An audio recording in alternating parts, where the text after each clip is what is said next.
Stevie and Dr. Scott, welcome to the Disagreement. I am thrilled to have both of you here today. Thank you so much. I want to start with Stevie, who has become the great sort of internet's great O's debunker. I would love to get a sense of what motivated you to sort of come out of nowhere. I don't think you had a big internet footprint and become like a viral O's sleuth. Like, how did that happen? Can you just create a little context? My mind right now is going to the strangest place. You know, Heath Ledger played the Joker, the recent. Of course. Past. And you know, Heath Ledger R.I.P. came into Hollywood. Do you know the movie that put him on the map? Give me 10 Things I Hate About You. Yes, exactly. Yeah, 10 Things I Hate About You. And what he was concerned about at that point, because that film did very well, is that he was going to get cast as this like teen heartthrob sort of a character. And that is not what he wanted. He was a character actor, you know, and clearly he knew who he was, because like what a phenomenal performance he did in the Joker.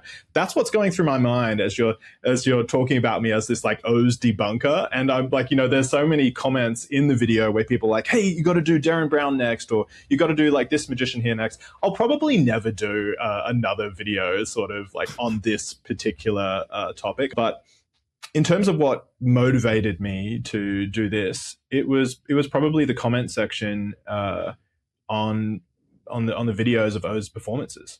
When I would read the comments of people genuinely demonstrating that they sincerely believed that O's had some kind of genuine insight into body language or to nonverbal cues. When I saw that they genuinely believed that, it disturbed me. It disturbed me because I'm someone who I feel very connected to my fellow human beings, and I don't like it when people believe things that aren't true. And that to me is very different to, you know, the suspension of disbelief that you might get when you're watching a magician pull a rabbit out of a hat, for example. There were comments where people were even saying, man, no one has uploaded anything even sort of exposing this guy or explaining how he's able to do this. That's just even more proof that what he's doing is totally legit.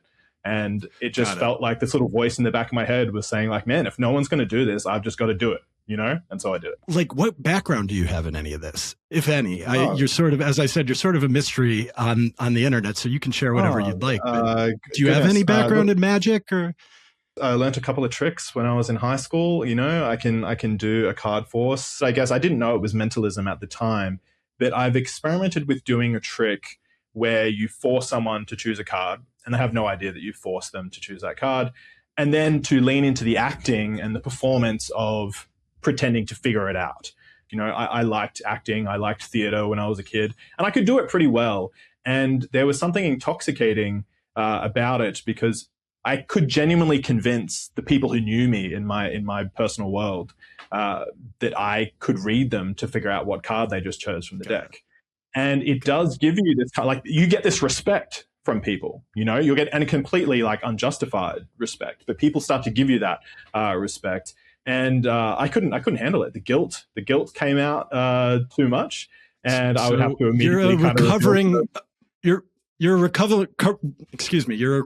recovering mentalist, and then Dr. Scott, you are a practicing mentalist. So give us how you came to magic and mentalism. I'm a cognitive scientist by training.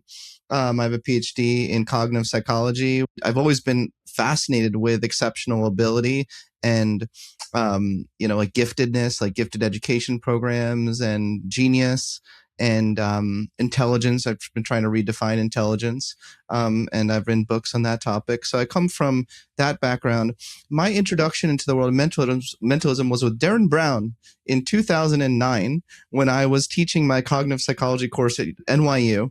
But yeah, in 2009, I was captivated by that particular clip, and I used it as an example in my lecture on perception, as the role of bottom-up perception processes. I was fooled too, you know, like in 2009. I took him at face value that he was showing a demonstration of, and just for people who are listening to this, I'm talking about a particular clip where he had advertising executives try to come up with something completely original, and then of course he had that prediction all along, and then they show, and I got chills, you know, when I first watched that clip. I was like, oh my gosh, you know, the whole ride in the beginning had all these subconscious. This is what was presented by Darren Brown.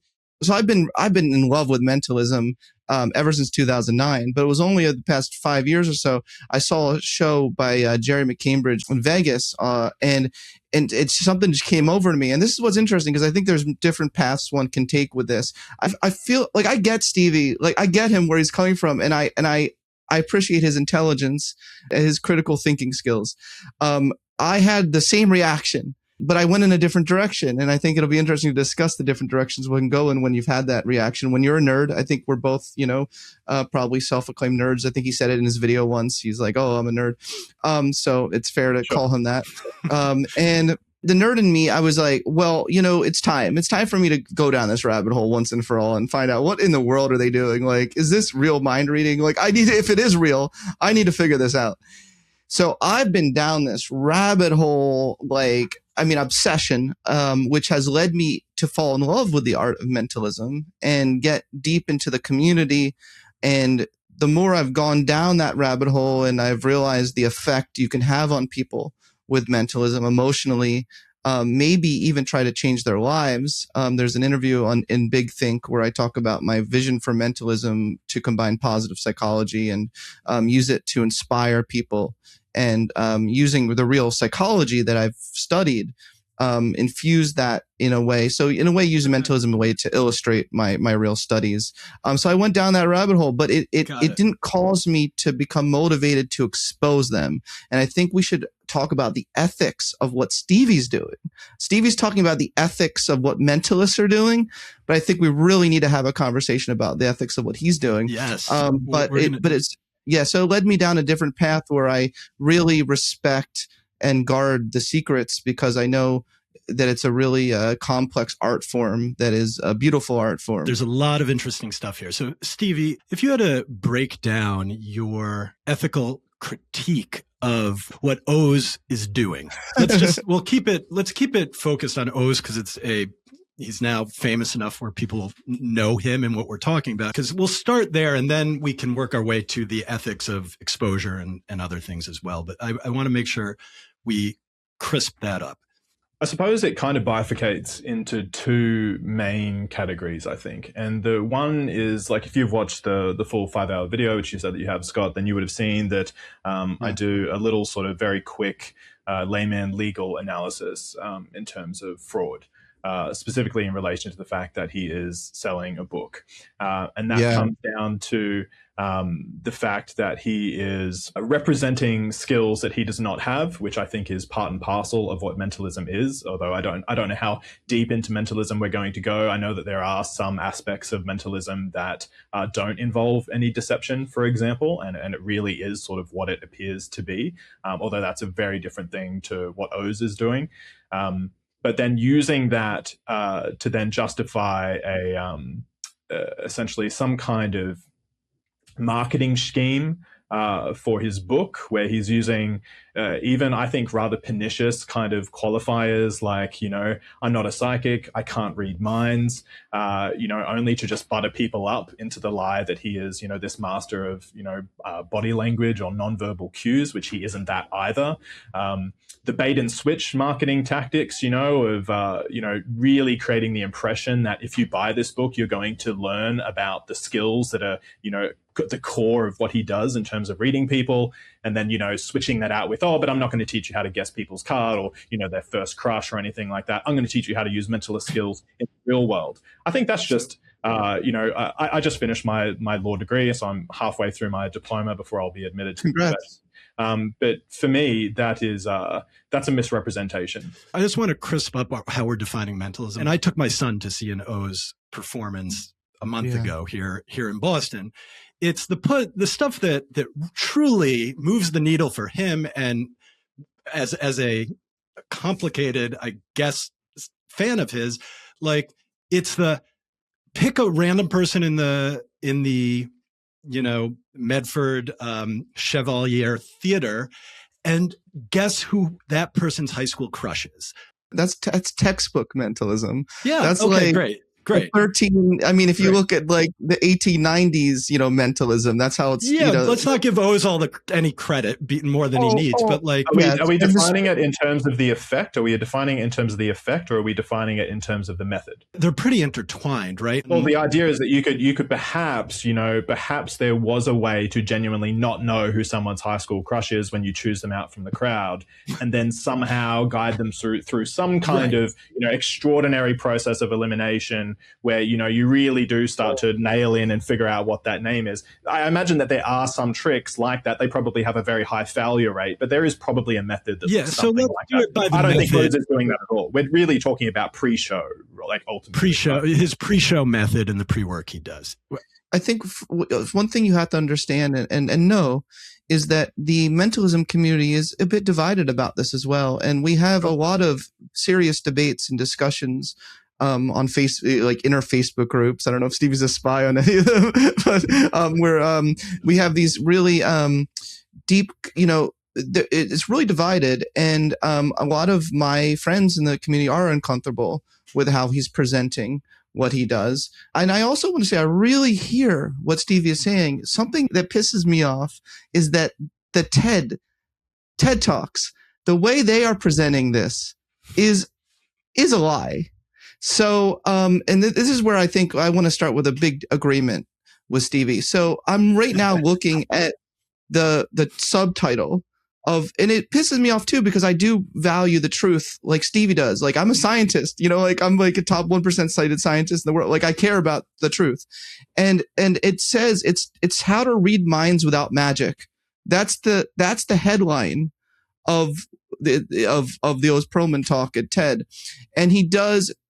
The reason why he got so many views is because he was bold enough to get up there and make the claim. He's making a claim that he is not reading minds. He is reading people. And, that there is no pre-show, that it's all spontaneous. And it does put us in a very unique position with it that I have not seen many people be in before in the field of mentalism at this level of exposure. It does put us in a gray zone of ethics that I think Stevie is right to bring up. I don't think it's settled the ethics of it, but I think he's right to bring this up because, so I want to acknowledge that there is a potential issue here because he conned TED.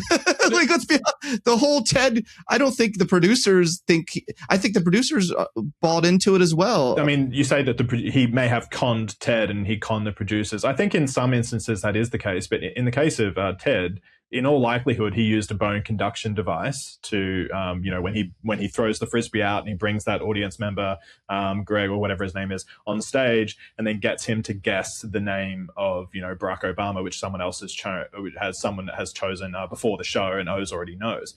He uses a bone conduction device to tell that person what name to say, and Ted just edits that out. Sure. You don't know for sure that's his method, but it's a good guess. I don't know for sure, but I mean, like, what's he got? He's either got the bone conduction device, or he's got the hand gimmick, where he can pretend that there's a piece of paper floating down in his hand. But regardless of whatever the method is, it's undeniable that Ted edited it out. And so that, like, is that Oz? Does he have access to the producer's editing room floor? I don't think so. So I would say that Ted is in on it. It's impressive that a non-magician like Stevie can come there and start to like figure all this shit out. Is quite impressive. I want to also say that Stevie, you get a lot wrong, and if we like nerded out, like as friends, I'd be like, you might want it's not that, it's this, and you probably would find it fascinating to know in the ways in which you were very wrong. We can get into a few of those things, but the last thing I will say to your point on TED is after the show, I was asking people because I wanted to find people that, whose mind he read. And I went up and, this 65-year-old man and his wife, I asked him, I said, do you know anyone who went up on stage? I'm trying to figure out, I want to talk to them and figure out, what's going on. And it was why I wanted to do this podcast afterwards, because the guy was probably like a doctor or lawyer or whatever. He goes, no. He reads people. I saw it on TED. He has a TED talk. Like, it's legit. He reads their body language. So I'm just affirming your point, Dr. Scott, that like the work that TED talk has done for his pocketbook and his fame and his credibility it's remarkable. But there's something you have to understand, which is that this is meant, like, deception is the name of the game. Like, didn't choose to go after psychics. Like, for instance, the whole Amazing Randy tradition or the Banachek tradition. Stevie's not in that tradition. Stevie's a new breed of skepticism, which I think is probably the world needs, because I don't think the world has seen mentalism on such a large scale of exposure.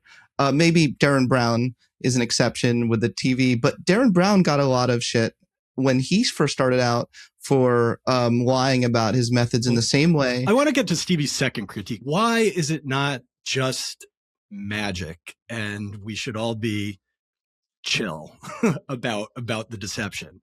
Yeah. My second critique, if the first one is that Oz is essentially, to me, hitting all the markers for making misrepresentations to lubricate a sale of a product or a service. My second critique is just that even if he wasn't doing that, if all he was doing were the tricks themselves and that was it, I would still have a moral issue with it. And that is that you are distorting people's belief systems about how the world works and what is possible in the world and what is true about you as an individual. And that is not something that magicians do.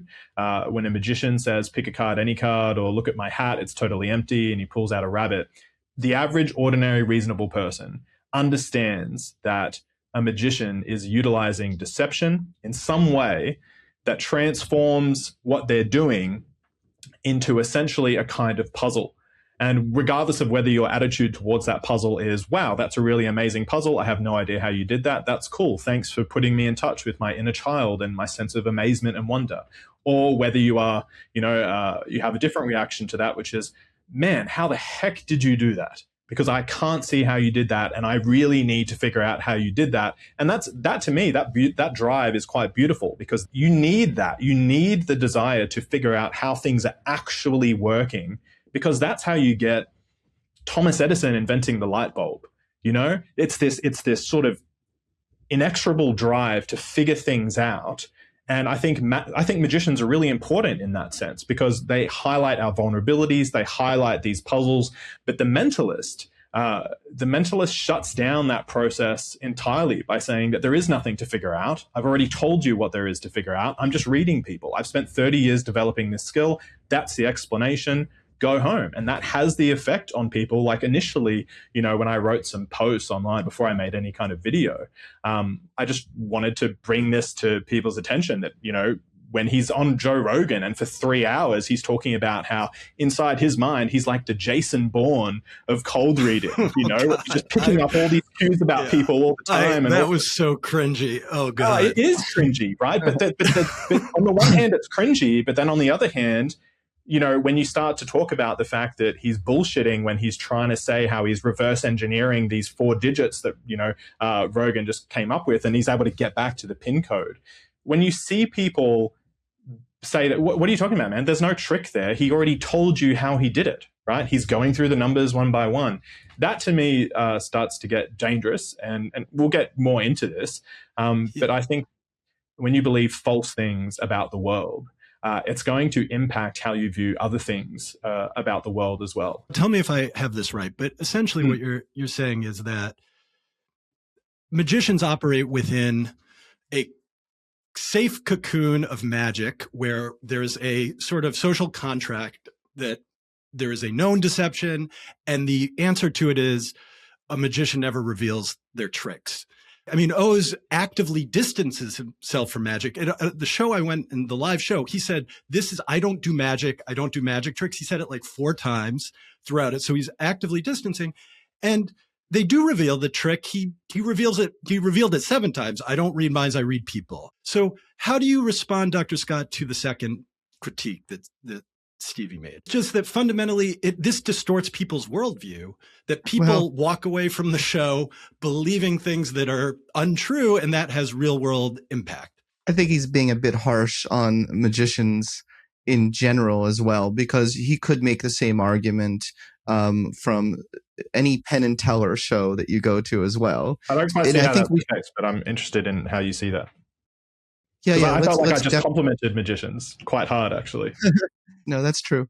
But let's reason through this, because I really, and I come with humility here. I want to figure this out too, because it's the Wild West. In my field, my primary field is psychology, there is a code of ethics, right? Like, I'm a member of the APA. In the field of mentalism, the name of the game is deception. Like, everyone pats themselves on the back the more you can pull off a deception. That's the name of the game. Can I interrupt, Scott? Just because when you say it's the name of the game, because I've heard a lot of people who are defending mentalism from this standpoint. They say that mentalism is at its core about deception. To me, you're conceding my point when you say that, because you seem to be implicitly suggesting that it's important that we know that the name of the game is deception when it comes to mentalism. But my point is that people don't know that it's the name of the game. That's my entire point.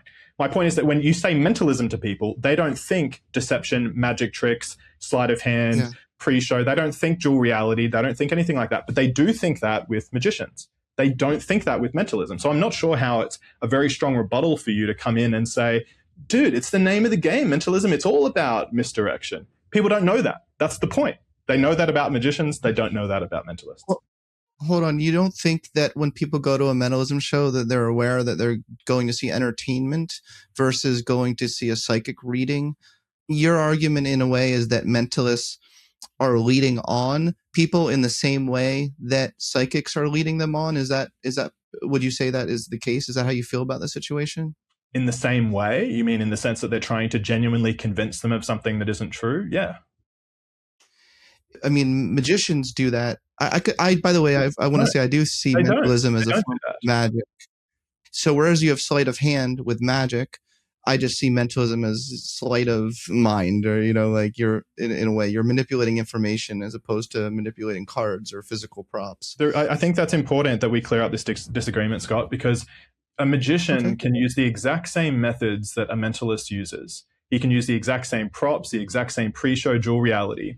And if he says that instead of looking at your eye saccades or, your nonverbal tics, that instead he's just grabbing it out of the ether, that there's this system within which all minds are connected, and he is bringing it out of the ether, and he's able to, Julia is the name of your first crush. If he's doing that, then I think that directly communicates to the social contract that we already have set up where, okay, he's clearly using stuff that's lubricating the trick. This is in the same basket as, look at my totally normal hat and examine how it's completely empty, and then pulls a rabbit out of it. That's not what's going on in mentalism. I know from the standpoint of professionals who practice mentalism, you guys can routinely say it's a subset of magic. But that defense only works is if the general population knows that that's what it is, but they don't. I hear you. So when you're doing a card trick and you guess someone's card, you think people immediately are like, okay, well, he must have had some trick there where he manipulated the cards and he didn't read my mind about that card. But when you're doing mentalism, people think in their head, well, this is a whole other, this guy is like superhuman. Mentalism 101, when you read these books, they teach you how to start off by creating your character. And the whole point when you create your character is because it's entertainment, you're creating, what are your superpowers? That's one of the first questions you try to figure out. And you find that unethical? I might need Alex's help here. I actually can't quite understand your distinction between like the card trick, because you're suggesting that there is this. I can just say this. One of the people closest to me in my life who I hold in the highest esteem in terms of their skepticism or whatever, when I was working through how the O's tricks. And let me just tell you exactly how I was working through them, because I had them on Instagram, and I had Howard Stern, a dying woman whispered one word to Howard Stern. Howard said on air that he'd never told anyone. And then O's looks at Howard Stern for 7 seconds and comes up with the word. Now, not knowing about pre-work or some of the other techniques, the only thing I could come up with was supernatural, which is not my thing, didn't really think that. Some sort of Truman Show where everyone was in on it, or Howard was in on it, and that was the second. Or that he was able to somehow get to the word was curly via 7 seconds of physiological movements. And so this skeptical person in my life said, no, you don't understand. People can use subliminal messages or implant ideas or read people.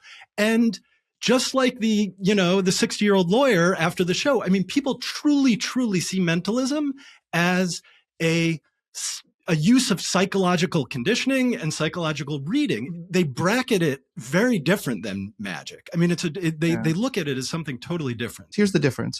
Most mentalists do their thing and they just let it a mystery, their method. They leave it a mystery. Banachek, who is famous for being a huge skeptic, he is famous for fooling and showing how you can fool real psychologists. Oz is interesting because he is making this specific, he's saying that is his method, which you guys are saying is a lie.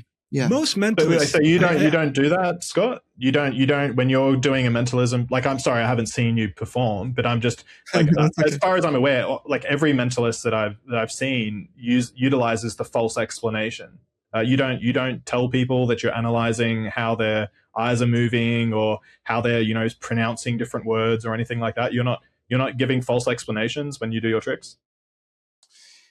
I suppose that the whole presentation is suggesting that that's the method, but I don't say. Are you saying that you don't say the words though? Like when you're saying, "Hey, I want you to count the numbers 0, 1, 2, 3, 4, 5." Oh, you stammered a little on 4. Is it 4? Are you thinking of number 4? Is that the kind of patter? Have you ever used that kind of patter before? Oh yes, I have because that's then you're doing the same thing that Oz is doing. That's the art form of mentalism. But that's what we're talking about. Yes. Well, but Oz does make the specific claim. A lot of people will mentalists will do it. Well, mad magicians do. What does it mean to be an honest magician, Stevie? I've been dying to ask you that question. What would an honest mentalist look like? I mean, it looks like you're trying to eradicate the whole art form of mentalism. They would call themselves, an honest magician would call themselves a magician and wouldn't seek to distance themselves from that, because that title, that professional framework of magician, is the disclosure that you are being deceived. And that is specifically why mentalists don't like to use that title, because you can do exactly what a mentalist does and just call yourself a magician and just say that and you can even have the same line. I'm using magic tricks to pretend that I have psychic abilities, right? But that's not what mentalists do. Mentalists distance themselves from magic tricks. They distance themselves from magic tricks by inventing a new profession, mentalism, which is no different to an ordinary magician. It's using the exact same methods, the exact same skill set. And they're using that because the magician profession is problematic for them. Because when you say you're a magician, you are disclosing that there is deception. A mentalist does not want to disclose that there is deception. What magicians don't. They do, by virtue of the title, by virtue of the fact that they are a magician, they are disclosing deception. But they're still deceiving. And so you don't have the problem with the deceiving. But it's control. It's a controlled deception because of the title of magician. That's the difference. That's the whole point here. And that's what mentalists are trying to get away from. They don't want to call themselves magicians. Like, is there anything wrong with a mentalist who's using pre-show work, dual reality, billets, fake Google searches? Is there anything wrong with him using those exact same methods and calling himself a magician and saying that he's, showing you some kind of, I'm pretending how to be a psychic or whatever it is? That's fine. I would have no issue with that at all, as long as they don't leave the umbrella of I'm a magician. But mentalists do leave that, and it's very telling why you guys have to leave that umbrella, because your goal is to not demonstrate a puzzle, not to amaze people with this kind of act of deception that they can't figure out and produce this wow factor. Well, you're moving from trying to give someone a puzzle to trying to genuinely convince someone of something. So you have to leave the umbrella of magician. Well, maybe we're seeing different things. Most mentalists I know state quite clearly, I do not really read minds, and will be very. That's what makes mentalism different from psychics. Well, Dr. Scott, let's really break just this down.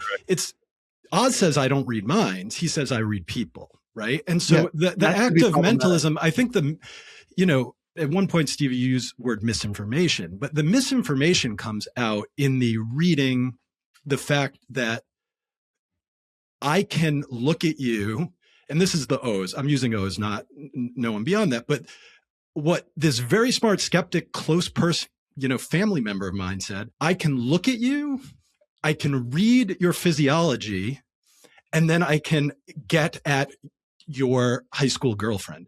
That is misinformation that now millions of people in the world are operating under to some extent. I don't want to be confrontational. I want to work this through like we're doing. Sorry, if I have a weakness, it may be that I am coming across as more confrontational than I am. For me, this is just about the ideas. I have no idea who you are, Scott. Like, I'm sure we'd get along. Oh, in real life. I know for sure. And I want this to be more of like a Socratic method, So let me try the Socratic method then for a second, Dr. Scott.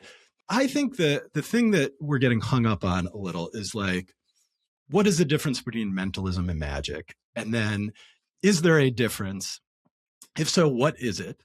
And then, what are the ethical implications? I have watched many of the amazing Dr. Scott's videos. I've watched many videos by Lior and Darren and many of the sort of people in the mentalist community. I do think, Scott, that from what I have seen, most of the mentalists that I am seeing are actively using what you referred to, and we can bring this term in now, a meta deception, which, Stevie, tell me if I use it right, but it is that the trick doesn't stay at the show, that it actually extends into one's life after you leave the show. So for me, for my friend, that's what the impact of Oz was. For you with Darren Brown, there was a meta deception that actually impacted your NYU class in a way that was untruthful, right? And I think the question to some extent is, in magic, that's what I think the claim Stevie is making, when it's a magician and the context is a magic show and the general approach is a magician never reveals their tricks, that the deception is all part there and it stays there. Whereas most of the mentalists that I have seen, I do think there is this sense that the deception extends beyond, because they tell you what the trick is. The trick is that they read people, they read you, they implant subliminal messages like Darren Brown, they put conditions in place, and then the deception proliferates into the world and into our culture. Here's what I'll say, into various conspiracy theories. We're obsessed with conspiracy theories about mind control. If Oz has had an impact where millions of people think that you can control one's mind by just looking at their face for 7 seconds, that's real impact in my mind. Yes. There's a society called the Psychic Entertainers Society, where in order to get accepted, you have to abide by the ethics of mentalism and be very clear, as I was in my Big Think interview, that mentalism, to me, it's not that complicated. The most honest thing you can do, and I hope to have a stage show someday, is say right up front, mentalism is all about, it's a form of entertainment where you try to give the perception that you read minds. That's it. That's what I think that's an. How many people do you think say that? Out of all the mentalists everywhere, say something like that. Banachek is in that tradition, in the whole Banachek Amazing Randy tradition. Is he alive? He's not alive. Banachek's alive. He's still doing it? Okay. Yeah. It's not enough, in my view. It's not enough to say. Let me hear your argument. You're not reading minds. Give me your argument, because that's the difference between those who claim to be psychics and those who are mentalists. In my view, that's the difference between the two. Yeah.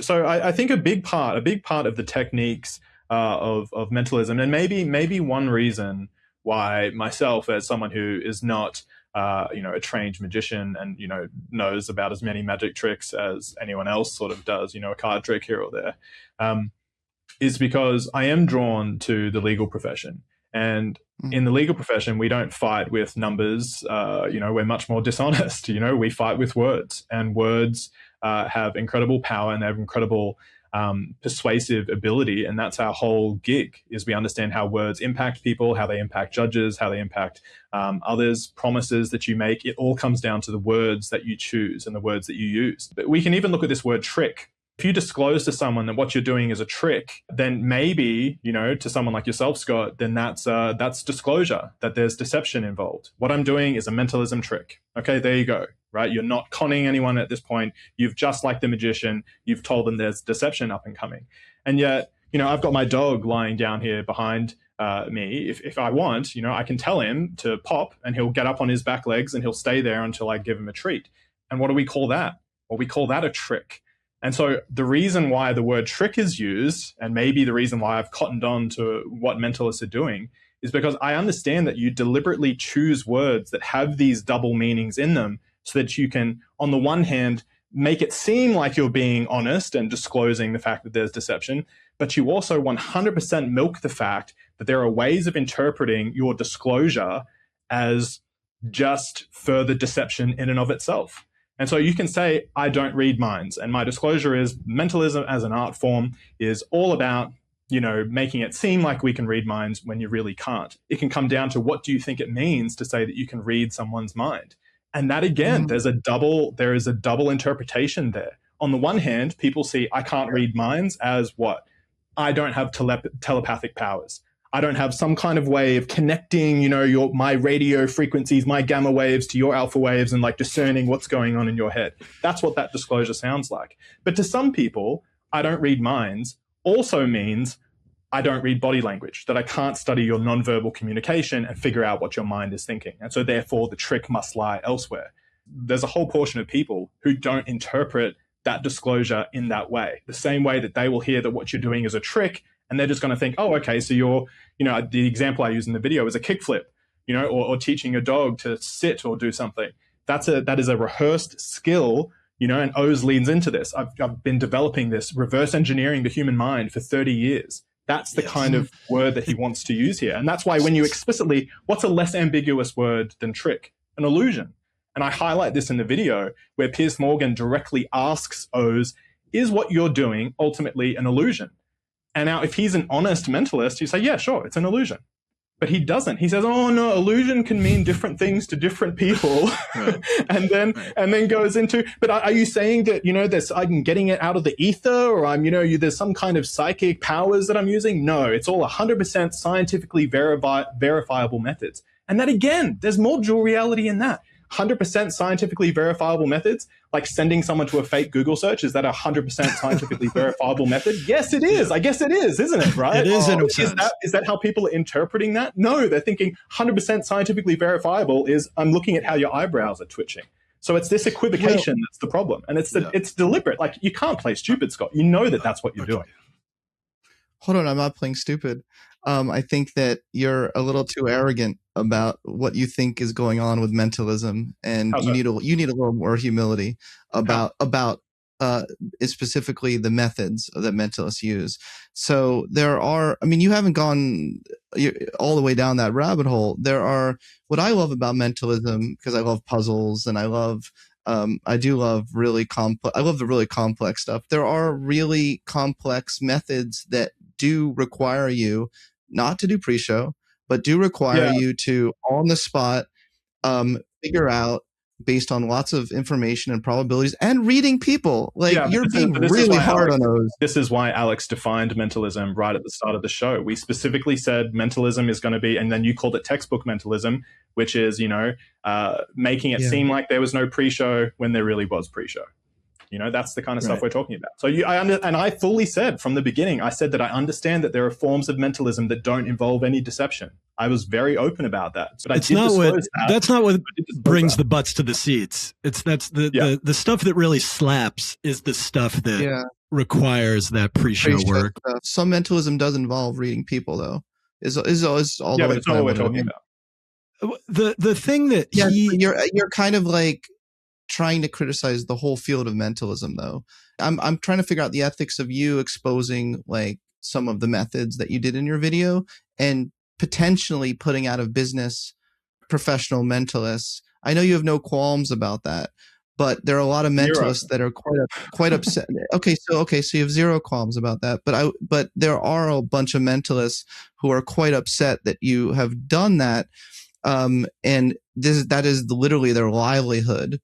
And you're exposing, and you even put links to very specific things that mentalists try really hard to protect. Dr. Scott, you are a cognitive scientist. I'm sticking with Oz because I can't speak to everyone, but many of the mentalists, Oz has created catchphrase. I don't read minds, I read people. Yeah. So they're not pretending to be psychics. They're pretending to have unique psychological gifts that they can use their unique sort of psychological training and experience to read people in a way that can tell them their high school crush or their third grade teacher or the name of their stepmom's best friend.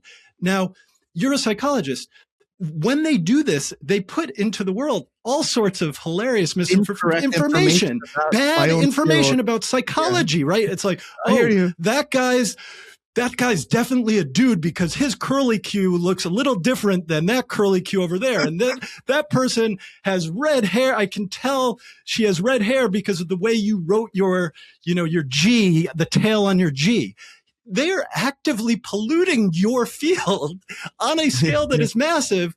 And so it's like, how do you square that? And it totally puts me in a unique position as well in trying to figure out where I stand in all of this, which is why I'm enjoying this conversation, because I'm still figuring out where are my lines. And no, you're right. And I'm glad that you explicitly called that out. It is not true that you can read micro expressions to the level where you can decipher someone's deepest, darkest secrets. And it is important to make that clear. So my motivation for mentalism is I love the feeling of bringing people awe and wonder in their daily life. Like my tagline is not I read minds, I read people. If you see my Instagram bio, it's I like to bring wonder and awe into your life, right?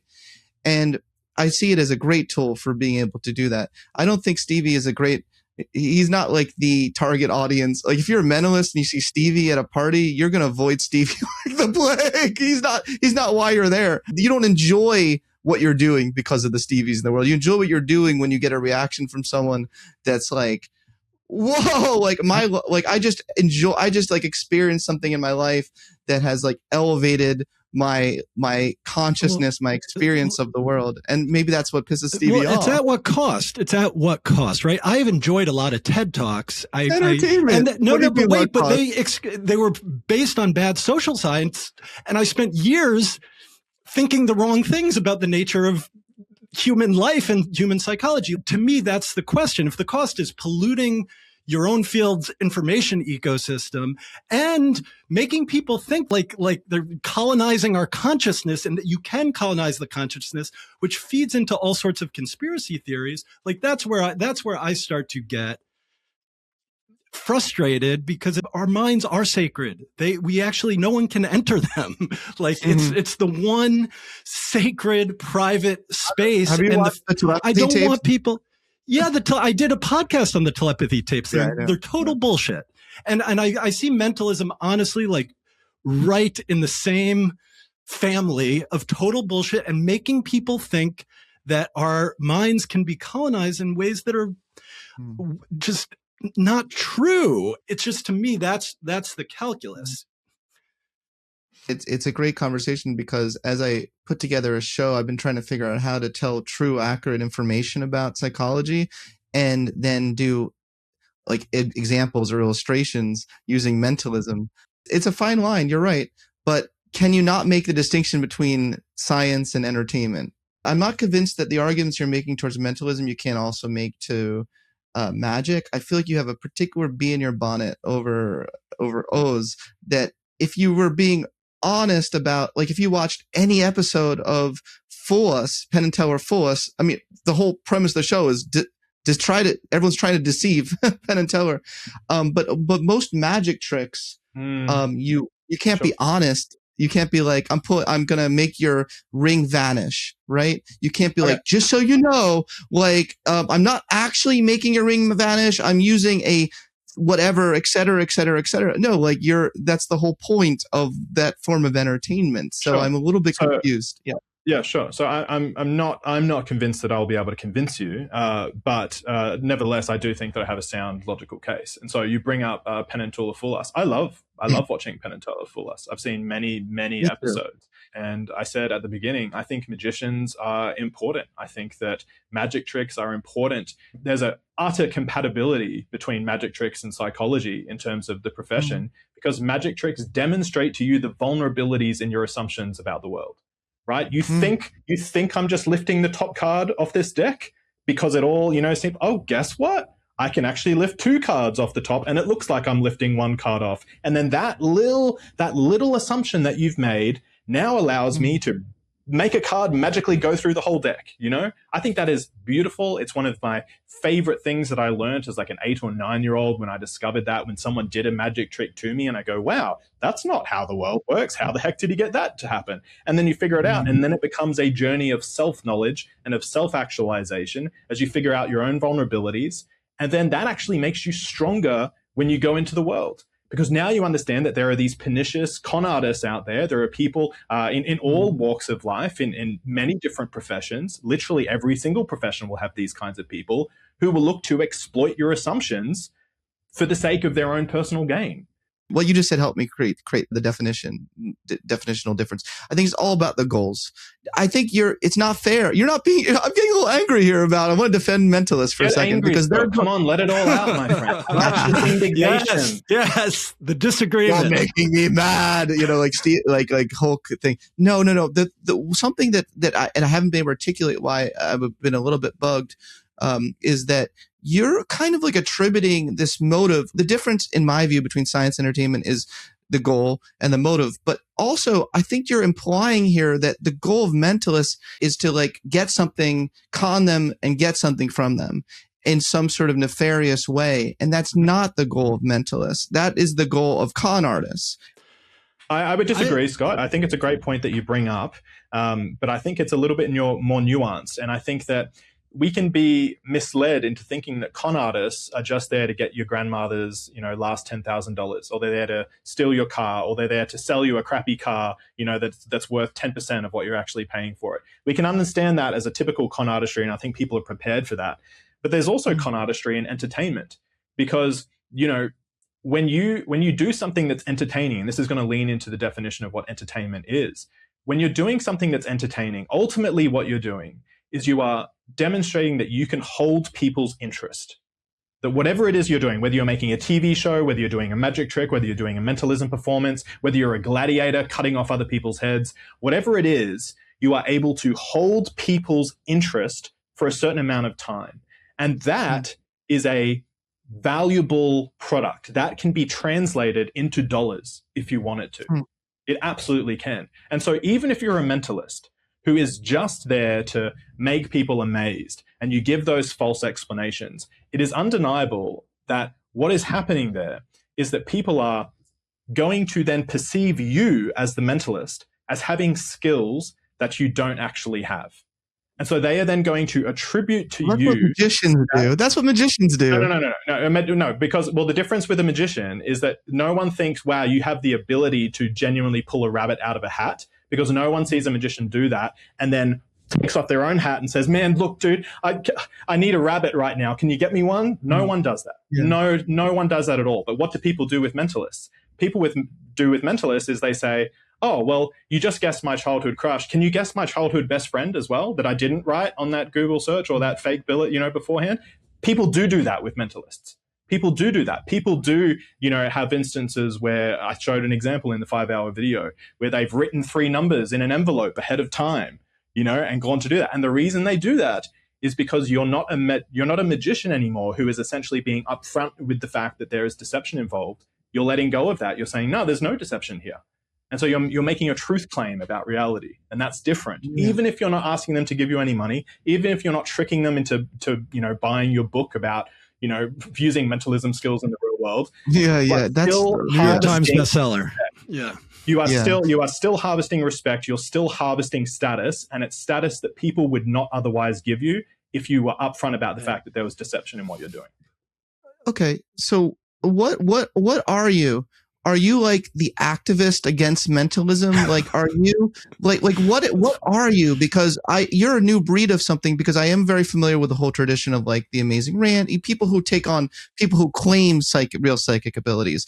I've not seen anyone with such vehemence against this form of entertainment, How is what you're doing? How is what a mentalist is doing different to what a psychic is doing?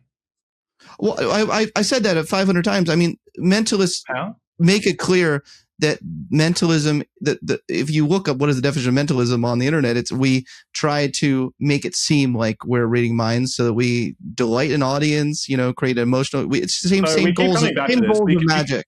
We keep coming back to this. So why don't we really try to just hone in on this so we don't have to keep coming back to it? Do you accept that when a mentalist says, I don't read minds, that what they are doing to a certain segment of the population is disclosing that they do not have telepathic powers, and that instead they study people's body language and nonverbal cues to create the impression that they have telepathic powers? Great. Let's start there. I agree with Stevie's framing from watching dozens of hours of lots of mentalists. Yeah. So a lot of mentalists do attempt to give off that impression. Yes. That is correct. And it's interesting because every form of entertainment, I see it as like you're going into like a game with someone where everyone is playing the role that you're refusing to play. And that's fine. You can make that choice. But when you go to see a magic show, everyone's kind of making this sort of implicit contract that we're here to like just play together and suspend belief for an hour in the service of creating awe and wonder and having a real if we can reduce it down, fun experience. If we can reduce it down to a factual claim, it would seem then that you're saying that we live in a world where everyone understands that mentalism is ultimately built on deception. And you're saying that I live in a world where, well, the same world that you live in, except I'm this kind of lone, Stevie breed of person who's just kind of autistically obsessed with the fact that, there's deception, and really I should have the exact same issues with magicians and psychics and all these other people that use deception. I think that's probably the factual difference, because what I see in my world is millions upon millions of people who do not understand that mentalism involves deception. That's what I see in my world. No, I know. And that I do, and that bothers you, but that fact bothers you. Yeah. And it bothers but what's interesting to me is that it doesn't bother you, but if someone represents themselves as a psychic, then presumably that would bother you. But to me, what's the difference? The psychic convinces you that they have. I think the mentalist convinces you that they have. Is much worse than a psychic. What mentalist is much argument? Why do you think that? Oh, I think it's much worse because I think when I talked to that tortoiseshell doctor after the Oz show, he was 100% convinced. This is a guy who I'm sure has an incredible pedigree and LinkedIn profile that Oz was able to tell who that random guy's high school crush was by 7 seconds of reading his body language. That is now a belief that man has, and hundreds of thousands of other people have, people in his family that he tells it about, which I think is now in the world. It percolates, and it is implicated in all sorts of beliefs that people have in conspiracy theories about mind control, about Bill Gates microchips, whereas psychic is a fringe thing. It's actually, it's like people believing that I can read exactly what you're thinking, not as a psychic, but as some conspiratorial,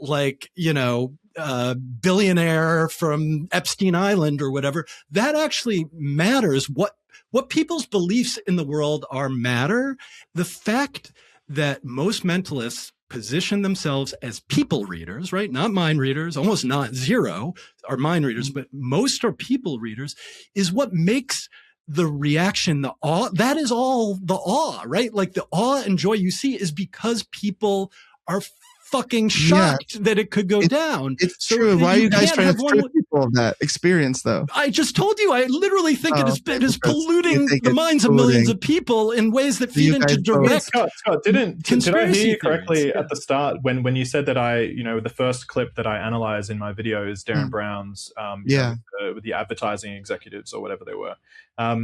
Did you not see that, and then you were fooled by it in a way that you would not be fooled by a magic trick? And I think, by the way, a useful word to use here is that, like on Penn and Teller Fool Us, what's actually occurring is that no one is trying to genuinely deceive Penn and Teller into thinking that they have magical powers. No single person does that. What the game actually is a magician is coming on the show trying to show a puzzle that Penn and Teller cannot figure out. That's actually the game. But I have a clip of Oz saying explicitly, I'm not trying to present a puzzle for you to figure out. I'm trying to demonstrate a skill. But nevertheless, with that to the side for 1 second, did you not just yourself say that you watched Darren Brown's, cat swap trick with the advertising executives? And then didn't you then, in a university context, show that to a bunch of students as demonstrating some sort of cognitive principle of some kind? Students who would be in that situation, your status as a professor, right, as an arbiter of truth and education, are now going to be absorbing that, which is a deception, which is ultimately a misrepresentation of reality, and then are then taking that out into the world. It kind of boggles my mind a little bit that you can actually have had that happen to you, and then hide behind entertainment or deception or whatever. Like you miseducated a whole bunch of students. I don't know how many, but at least 30, right? Like you miseducated them by showing that video in a context of an educational video.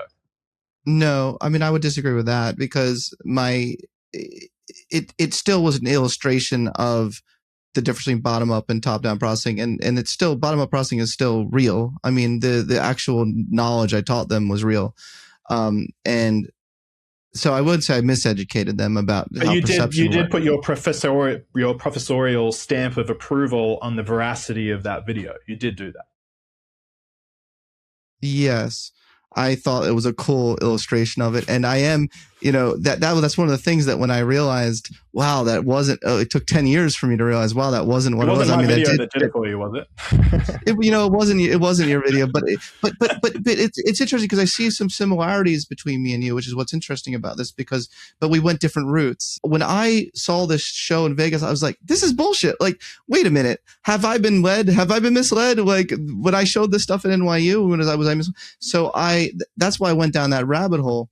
But the more I went down that rabbit hole, and that's why I think, and I never would. I'm not saying you're arrogant in general. I hope that I made it clear. It seems like you don't swagger. Take I call it swagger. If someone were just to watch your video, they'd be like, "Oh, mentalism is such bullshit. That's all it is. That's all it is." But it's actually a lot more than what you presented. And there are techniques that take me months and months, 8 hours a day. Like I'm obsessed with this puzzle because it allows me to really in real time read people and read cues, and it's an elaborate system. And no, I would never claim I'm reading people's minds, but I think it's fun to play this kind of game with people where you are able, there is a skill there with that is impressive, that you're able to decipher the secret information about someone through a very elaborate skill set. Like in the Olympics or in professional sports, there's doping, what could there be mentalism without the meta deception? If it was just all elaborate, like could that exist without the inject twos or the Larapads or the pre-work? Because it seems read like my Big Think interview. I think Stevie would actually really like my Big Think interview. What's wrong with magician? Right, but that's maybe that's what you'd call it. but when I said here's a magic trick, I'll tell you who your first crush was. Yeah. What's wrong with that? Okay, that's fair. Oh, cool. Okay, well that was the clearest sort of understanding I have now of who you are. Yeah. So when I said who are you, and I joked like, are you an activist again? I just want to know what is your end goal here? Like, what is your end point that we really should eradicate the field of mentalism? But you just made it clear. I think the clearest you've made it. I want to put it back in the deception box and out of the meta deception box. Okay. It needs to be put back on the stage. It's currently off the stage. It's indistinguishable from con artistry. And so it needs to be put back on the stage. Oh, I see that I don't agree with. But you almost had me. You almost had me. No. The reason. Look, the very 10-second case for con artistry is that a con artist does essentially the same things, right? Spins a web around you, deceives you as to the nature of the world, and then does it to accrue some sort of resource for himself, right? The grand finale is, can you look, man? I'm just short $5,000. Can you send it to me? Away you go. The mentalist, to me, is using those exact same skills. He has the exact same sort of methods. Although what he's doing at the end is, instead of saying, give me $5,000, he's saying, give me respect, give me status, give me $30 for my book. To bring it back to O's, give me $30 just the attention, because even just the attention and the respect, because that's then something that you can turn into cash later anyway. And so when you say it's just entertainment, it's entertainment that relies upon a deception that people don't know about. That there's There's a study I want to send you guys. You guys, both of you two, clearly fall in a particular category of human. which is funny because this is exactly what the study results found. They found that there are two types of people who enjoy magic performances. On the one hand, it's skeptical, rational folk, and the other hand, superstitious, paranormal folk who just kind of are okay suspending it. You guys obviously are not okay suspending the belief temporarily. We have failed though, Scott. Just to be clear, we have failed because we have again fallen back into the trap where you have this false equivocation between people who are not okay with suspending disbelief and people who are okay with suspending disbelief. It's a false dichotomy. You keep coming back to it, which is surprising because of how educated and obviously intelligent you are. You keep coming back to this false dichotomy. It's not true. It's not applicable. We are not talking about people who are suspending disbelief. We are talking about people who are being genuinely deceived. When you were fooled by Darren Brown, you did not suspend disbelief. You did not suspend disbelief. You were just deceived. That's what we're talking about. And you keep coming back to this false dichotomy thing, and I don't know why you keep doing it. And to bring it back to that video, Stevie, I don't know if you saw this comment, but I was like looking at the comments earlier today on your video. Someone saw that Darren Brown video and said, I thought he was a documentary filmmaker. Like that's what I thought. And so he got fooled. And then he also said, like, in fact, it has influenced the way I think about the world, and especially in terms of advertising for years since. That is the other side of the ledger. That's not suspending disbelief, right? That's not someone who's, oh, look, whatever, it's a magic trick. It's all like, that's not what we're talking about, Scott. You can't keep bringing that up. Otherwise, you're having a conversation that we're not having. Let's do the final exercise. It's called steel manning. We end each one of these with it. And you've probably heard of it. And so basically what I'm going to ask each of you to do is take a second, and then I want you to say, I, on the other side. Yeah, exactly. But I want you to really do it in the first person and say, I. It's going to be very hard for Stevie. It'll be probably a little easier for Scott. Oh, can I go first then? And say, I, Scott, believe, or the most good faith version, like the best faith version. It's not hard for me to do that because I get Stevie's argument. Okay. Yeah. All right. Stevie is, I think, mischaracterizing and misunderstanding the value that mentalism can bring, because at its core, mentalism has deception. That's the name of the game. That's how mentalism works. And that the goal is to produce a wow factor and a moment of amazement for the audience that is more valuable than I think Stevie is letting on, because that wow factor, even if it's empowered by deception, that act of deception can be used to link to genuinely true psychological principles that are true in the world, and I can link those two things together to actually create a more impactful educational experience where people don't leave my show thinking things about the world that are flimsy and don't really stand up to scientific evidence. People are going to leave my show thinking that, they're going to understand deep psychological truths that, yes, I've used mentalism and I've maybe used some deception there, although I think Stevie is perhaps unfair and he doesn't acknowledge the fact that there is a whole branch of mentalism that doesn't involve deception at all. He seems sort of hung up on this sort of deceptive, that which I think everyone kind of knows, when they go to see a mentalism show, they're suspending disbelief, and obviously that's a problem for Steve. He's one of those funny personality types who, just can't let people suspend disbelief. But I think if he let go of that, then he would really understand that mentalism is a beautiful art form that can be used to affect positive change in the world. And for me as a professor, to better educate people about psychology rather than corrupt that understanding. That was a great sort of chat GBT, if you got them to I was reading it right off. Yeah. I feel like you were. The other thing is you got to give him a grade. How, in terms of representing your views. And well, that was excellent. And also I do have the capacity to hold in my head two competing things. And I do completely, so I'll do Stevie's. I get where Stevie's come from actually. So, these slimy mentalists is real bullshit. It is real bullshit. I really value truth. And when people make truth statements that they're fine in leading people on in thinking that these things are true when they clearly are not, I have a problem with that, and I don't see this ridiculous distinction between, that's just entertainment, because it still has the same consequence of propagating bullshit. And I am very pedantic about hating bullshit. I'm allergic to bullshit.